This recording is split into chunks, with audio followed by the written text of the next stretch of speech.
आज हम शुरू करने जा रहे हैं कक्षा 9 के प्रश्नांक संख्या 1.2, जिसका पहला क्वेश्चन आपके पास नीचे दिए गए कथन सत्य है या असत्य है, कारण के साथ अपना उत्तर दीजिए। तो देखिए, इसका पहला क्वेश्चन है प्रत्येक अपरिमेय संख्या एक वास्तविक संख्या होती है क्या? तो देखिए, वास्तविक संख्या अपन ने पढ़ी है, वास्तविक संख्या परिमेय और अपरिमेय दोनों का सम्मिलित रूप होता है। तो कहने का अर्थ क्या है, इसने कहा प्रत्येक अपरिमेय संख्या वास्तविक होती है, तो ये क्या है कथन सत्य। अपन क्या बताएंगे कि भाई ये कथन सत्य है, क्योंकि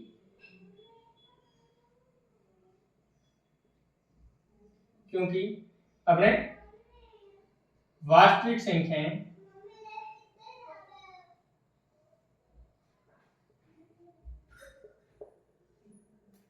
परिमेय और अपरिमेय से मिलकर बनी होती है। परिमेय वे अपरिमेय वे परिमेय संख्या दोनों होती है।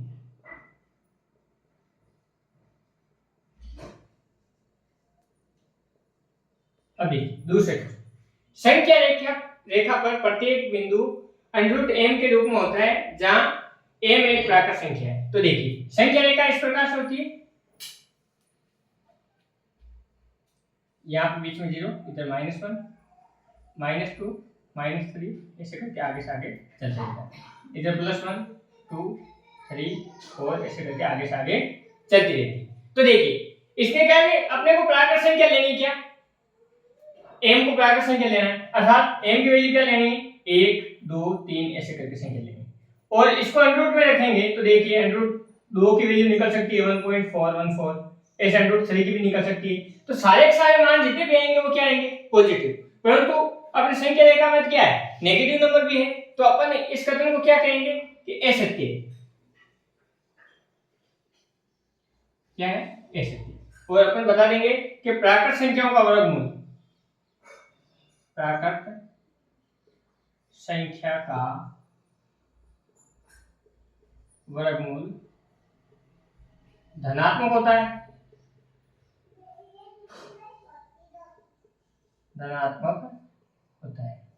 परंतु संख्या रेखा में ऋणात्मक संख्या भी आती है, परंतु संख्या रेखा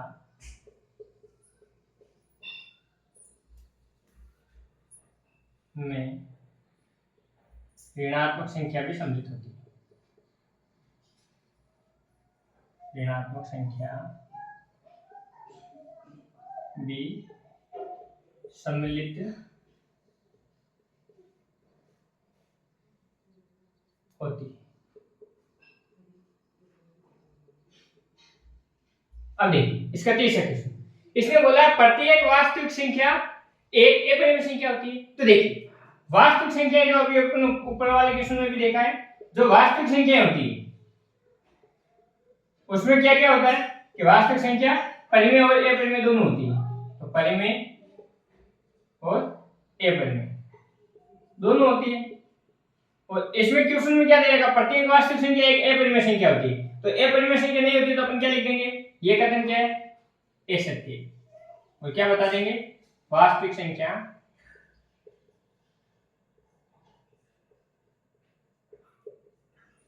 परिमेय व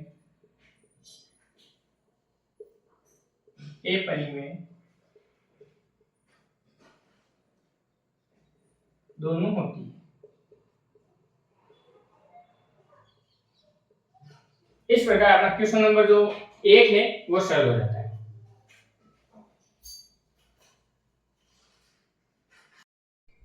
क्वेश्चन नंबर अपना 2, तेरे का क्या सभी धनात्मक पूर्णांकों के वर्गमूल अपरिमेय होते हैं? तो नहीं होते। तो पहले आंसर लिख देता हूं मैं, नहीं। अब आगे क्या बोल रहा है, यदि नहीं तो एक ऐसी संख्या के वर्गमूल का उदाहरण दीजिए जो एक अपरिमेय संख्या है। अपन बहुत सारे उदाहरण दे सकते हैं। तो देखिए, अपन लेते हैं तो एक धनात्मक पूर्णांक संख्या ले ली अपन ने 1, तो 1 का अंडर रूट कितना होता है, 1। ये क्या होगी, परिमेय संख्या हो गई ना, पहला आंसर आ गया। अब देखिए, अंडर रूट 2 है, वो अपरिमेय संख्या होती है। अंडर रूट 3 है, वो भी क्या है, अपरिमेय संख्या। अब देखिए, अंडर रूट 4 ये धनात्मक संख्या है, अंडर 4 की वैल्यू कितनी आएगी 2, और ये क्या होती है परिमेय संख्या होती है, तो ये भी अपन ने एक एग्जांपल दे दिया। और ऐसे बहुत सारे रह सकते हैं, देखिए जैसे 9 अंडर 9 इसकी वैल्यू कितनी होगी 3, और ये क्या होगी परिमेय संख्या होगी। तो अपन बता सकते हैं 3 उदाहरण देके अपन ने दिखा दिए अलग अलग जो परिमेय संख्या है। तो इस प्रकार अपना क्वेश्चन नंबर जो 2 है वो समाप्त हो जाता है। क्वेश्चन नंबर अपना 3 वो दे रखा है, दिखाइए कि संख्या रेखा पर अंडर 5 को किस प्रकार से निरूपित किया जा सकता है। तो संख्या रेखा पर इसको निरूपित करने के लिए अपने पास परिमेय है पाइथागोरस परिमेय। अपन कक्षा 8 में पढ़ के आए हैं पाइथागोरस परिमेय। पाइथागोरस परिमेय अपने को बोलती है जो कर्ण स्क्वायर होता है वो बराबर होता है आधार स्क्वायर प्लस लंब स्क्वायर। अर्थात कर्ण की अपन वैल्यू ज्ञात करें तो ये स्क्वायर है जो इधर जाके अंडर रूट बन जाता है। इस पाइथागोरस प्रमेय को अपन बोधायन प्रमेय भी कहते हैं। बोधायन प्रमेय के नाम से भी जानते हैं। अब देखिए इसको अपन को संख्या रेखा पे निरूपित करना है, तो संख्या रेखा पे निरूपित करने के लिए सबसे पहले मैं एक संख्या रेखा का निर्माण कर देता हूं।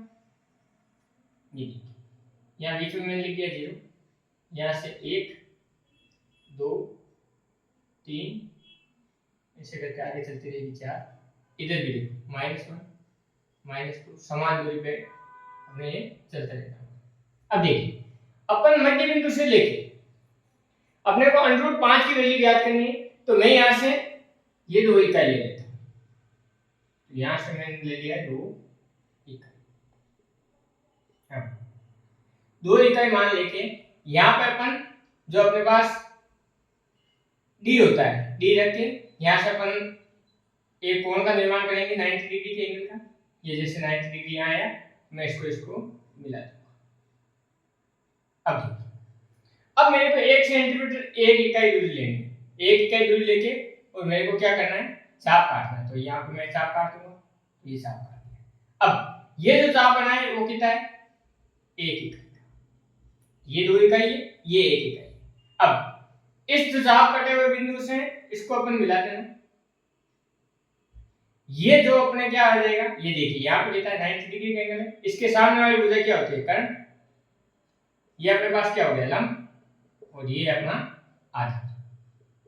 तो पाइथागोरस प्रमेय से अपन कर्ण की वैल्यू ज्ञात कर लेते हैं। तो पाइथागोरस प्रमेय से कर्ण की वैल्यू के लिए अपने पास फॉर्मूला क्या है अंडर रूट ऑफ आधार स्क्वायर प्लस लंब स्क्वायर।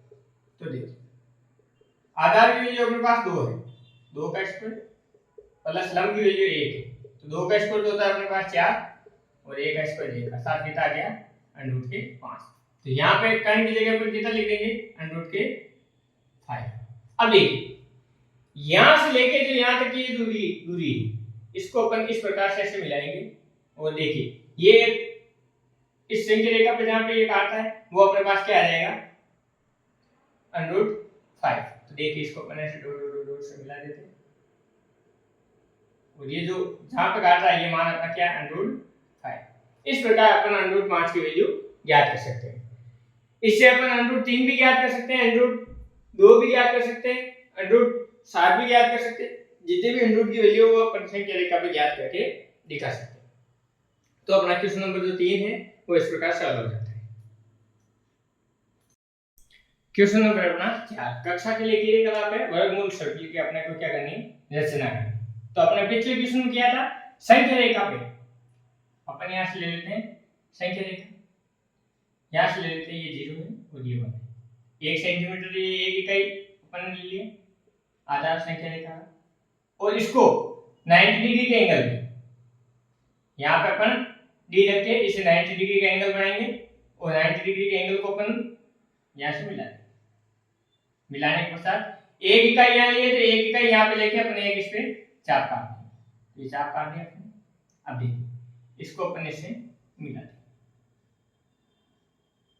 तो देखिए ये 1 इकाई है, ये भी 1 इकाई है, पाइथागोरस प्रमेय से ये 90 डिग्री का एंगल है, तो आधार का स्क्वायर प्लस लंब का स्क्वायर इसका अंडर रूट, तो a का स्क्वायर 1 का स्क्वायर 1 और 1 कितना है 2, ये कितना आ गया अपने पास अंडर रूट के 2। अब देखिए अब इसको अपन आधार ले लेते हैं, आधार लेके यहाँ से अपन डी रखेंगे, डी रख के यहाँ पे एक 90 डिग्री का एंगल बनाएंगे। ये एक 90 डिग्री का एंगल बना दिया अपन, और इस पे भी 1 सेंटीमीटर के साथ यहाँ काटना, तो 1 सेंटीमीटर के साथ इस पे भी काट दिया। यहाँ पे अपन साफ काट दिया। तो देखिए ये कितना हो गया अपने पास, 1 मीटर।